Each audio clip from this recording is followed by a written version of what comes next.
Hi guys, ఈరోజు అయితే ఒక హార్ట్ బ్రేకింగ్ ఇన్సిడెంట్ గురించి చెప్పాలి మీకు. ఇది కెనడాలో ఉన్న నోవా స్కోషియాలో ఉన్న ఒక వాల్మార్ట్లో జరిగింది. ఒక young Indian girl Gursimran Kaur తన లైఫ్ని ఒక షాకింగ్ ఇన్సిడెంట్లో పోగొట్టుకుంది. Let's talk about what happened and how this incident has shaken everyone. Gursimran Kaur ఒక 19-year-old వాల్మార్ట్లో ఒక బేకరీ డిపార్ట్మెంట్లో పనిచేస్తుంది. తన మదర్ కూడా అదే వాల్మార్ట్లో పనిచేస్తుంది. అక్టోబర్ 19th తన కూతురు షిఫ్ట్లో కనపడకపోవడంతో తన కూతురు కోసం వెతకడం స్టార్ట్ చేసింది. తను ట్రాజిక్ గా వాల్మార్ట్లో ఉన్న వాకిన్ ఓవెన్ లోపల వాళ్ళ కూతురు రిమైన్స్ అయితే దొరికాయి. ఇది చాలా డివాస్టేటింగ్ న్యూస్. గుర్సిమ్రన్ వాళ్ళ ఫ్యామిలీకి సపోర్ట్ చేయడానికి కెనడాకి వచ్చింది. బట్ తను అలాంటి సిచ్యువేషన్ ఫేస్ చేస్తుందని చెప్పి ఎవరు కలలో కూడా ఊహించినారు. పోలీస్ ఇన్వెస్టిగేషన్ ప్రకారము ఫౌల్ ప్లే ఏం లేదని చెప్పి రిపోర్ట్ ఇచ్చారు.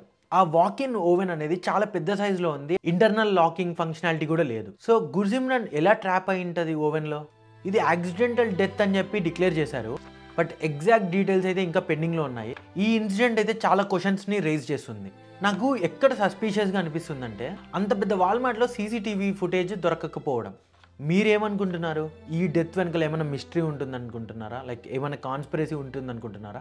My thoughts and condolences to her family. So మీరేమనుకుంటున్నారో కామెంట్స్లో చెప్పండి. ఈ వీడియో వల్ల నేను మీకు చెప్పాలనుకుంది ఏంటంటే, సో మీరు ఎక్కడైనా పార్ట్ టైం చేసేటప్పుడు చాలా కేర్ఫుల్గా సేఫ్టీ ప్రికాషన్స్ వాడి కొంచెం జాగ్రత్తగా చేయడం ఇంపార్టెంట్. మీకు ఈ వీడియో ఇన్ఫర్మేటివ్ అనిపిస్తే సబ్స్క్రైబ్ కొట్టి బెల్ ఐకాన్ కొట్టండి. సో నేను మరిన్ని వీడియోస్తో మీ ముందరికి వస్తాను. వీడియో పెట్టినప్పుడు మీరు మిస్ అవ్వకుండా చూడాలనుకుంటే ఆ బెల్ ఐకాన్ అయితే కొట్టండి. So thanks for watching.